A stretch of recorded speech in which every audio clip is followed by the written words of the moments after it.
इंदौर में अनाज ब्रोकर निखिल अग्रवाल ने 300 करोड़ रुपए की टैक्स चोरी सहित किसानों से हो रही धोखाधड़ी करने वाले यहां पर चना व्यापारियों के षड्यंत्र का पर्दाफाश किया था।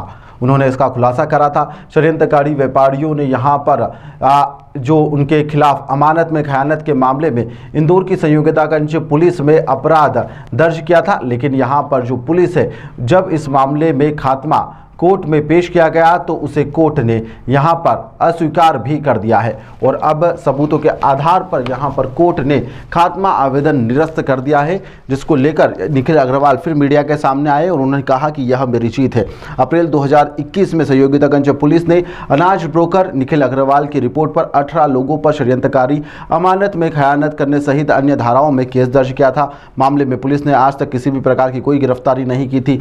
इसी बीच 3 से 4 थाना प्रभारी भी बदल गए। आरोपियों ने राजनीतिक रसूख दिखाते हुए यहां पर पुलिस पर दबाव बनाया, जिसके चलते संयोगितागंज पुलिस ने 19 अप्रैल 2024 को उक्त मामले में कोर्ट में खात्मा पेश कर दिया था, लेकिन फरियादी ने इस मामले में हिम्मत नहीं हारी और संघर्ष किया, जिसके आधार पर कोर्ट ने आज यहां पर आदेश के खात्मा रिपोर्ट के प्रतिवेदन को खारिज कर दिया है। ये 2016 से चालू हुआ था। क्या था मामला ये था कि मेरी दुकान में इन लोगों ने माल बेच रखा था फॉरेन की कंपनियों को और सबको।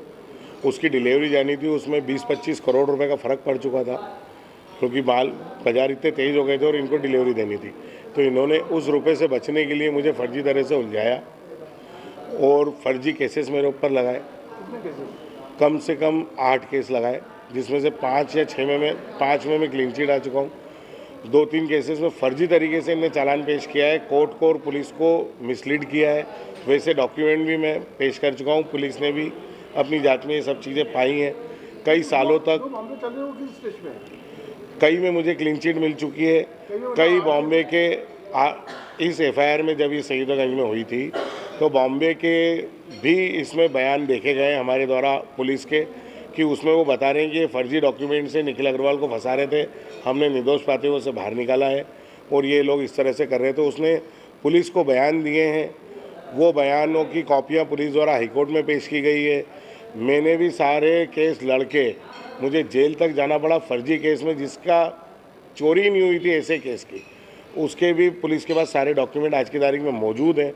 उन्होंने सारे डॉक्यूमेंट का एक पूरा प्रोफार्मा बना के एफिडेविट 482 में पेश किया हुआ है और उसके बाद इन्होंने उसको गुमराह करके बड़े अधिकारियों को, नेताओं से फ़ोन लगवा के और उसको कागज़ को डायरी में से हटवा के कोर्ट में पेश करवा दिया। खात्मा कोर्ट को हमारे द्वारा वो सारे डॉक्यूमेंट दिए गए, सब बताया गया और कोर्ट ने चालान में भी कई ऐसे डॉक्यूमेंट पाए गए जिससे ये सारी चीज़ें सिद्ध हो रही थी। तो कोर्ट द्वारा वापस उन सब चीज़ों को लेके विवेचना करने का इनको आदेश किया है और अंतिम प्रतिवेदन पेश करने का कहा है। अगर सब चीज़ पाते हैं तो ऑलरेडी पुलिस पा चुकी है, हाईकोर्ट को बोल चुकी है, कईयों बार मेरे द्वारा दे गए। कई अधिकारियों ने इसमें साल भर 6-6 महीने, साल भर 2-2, 4-4 SP, CSP, DPO सब अधिकारियों ने पाया कि ये सब हो रहा है, ये सब बदमाशी चल रही है। लेकिन ये सम्मिलित होकर बड़े लोग हैं, सब अरबपति हैं, तो ये सब इस तरह से गुमराह कर रहे हैं और देश की कानून को बिल्कुल इन्होंने खिलौना समझ के खेल रहे हैं।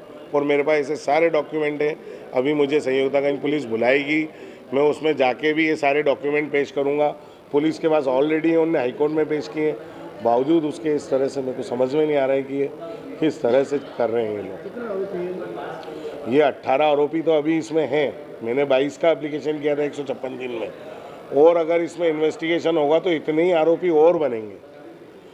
और हो सकता है कि मैं तो ये चाहता हूँ कि इस तरह के नेता, इस तरह के लोगों को भी आरोपी बनाओ जो किसी चीज़ को समझते नहीं और फर्जी तरीके से पुलिस को मिसगाइड करवा देते हैं और इस तरह के खात्मे पेश कराते हैं। कोर्ट में इनके जैसे लोग फर्जी दस्तावेज पेश कर देते हैं।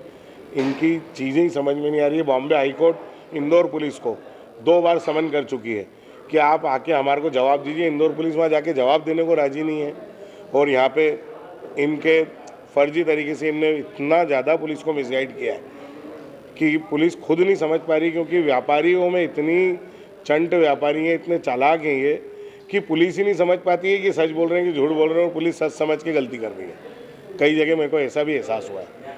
ये निखिल इंटरनेशनल के जो प्रोप्राइटर है निखिल जी अग्रवाल, उनके द्वारा पूर्व में एक शिकायत एसपी इंदौर को की गई थी कि कुछ व्यापारियों द्वारा उनका जो कमीशन है वो नहीं दिया गया है और अमानत में खयानत की गई और धमकी दे रहे हैं, किंतु पुलिस ने कोई रिपोर्ट दर्ज नहीं की। तत्पश्चात हमारी ओर से एक पिटीशन हाई कोर्ट में लगाई गई कि पुलिस संज्ञेय अपराध होने के बावजूद भी केस दर्ज नहीं कर रही है।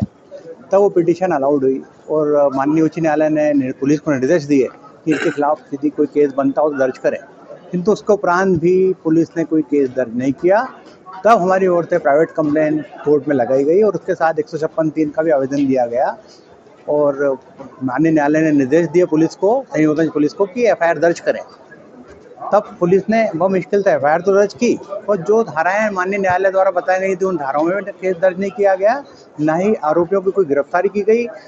यहाँ तक कि हाई कोर्ट में पिटीशन उनकी ओर से, आरोपी की ओर से लगाई गई कि गिरफ्तारी पर रोक की जाए, वो भी उनका आवेदन निरस्त किया गया। उसके बावजूद ने पुलिस गिरफ्तार नहीं किया और अंतोगत्वा पुलिस ने करीबन 3 साल बाद आरोपियों के साथ मिलते हुए पुलिस ने खात्मा लगा दिया न्यायालय में। तब माननीय न्यायालय ने हमें पुनः हमको सूचना दी, हमको सुना गया, हमारी ओर से प्रोटेस्ट पिटीशन लगाई गई और प्रोटेस्ट पिटीशन अलाउड हुई। वो पुलिस ने जो खात्मा लगाया था माननीय न्यायालय ने उससे अस्वीकार किया और पुनः पुलिस को निर्देश दिए हैं कि सबके खिलाफ जांच करें। अभी तो 2 दिन पहले ऑर्डर हुआ है, अब पुलिस फिर से जांच करेगी और उनकी गिरफ्तारियां लेगी और न्यायालय ने ये भी लिखा है कि जो कई दस्तावेज महत्वपूर्ण है आरोपियों से जब्त होना है। पुलिस ने मनमाने तौर पर बिना कोई आरोपी परिवादी को सुने केस में खात्मा लगाया। कितने आरोपी बनाए गए? करीबन 18 आरोपी हैं। ये सब कौन कौन है? वो 18 विभिन्न व्यापारी हैं जिनका निखिल इंटरनेशनल से बिजनेस होता था और उनके माध्यम से चना खरीदते बेचते थे, तो उसकी ब्रोकरशिप का केस विवाद है ये।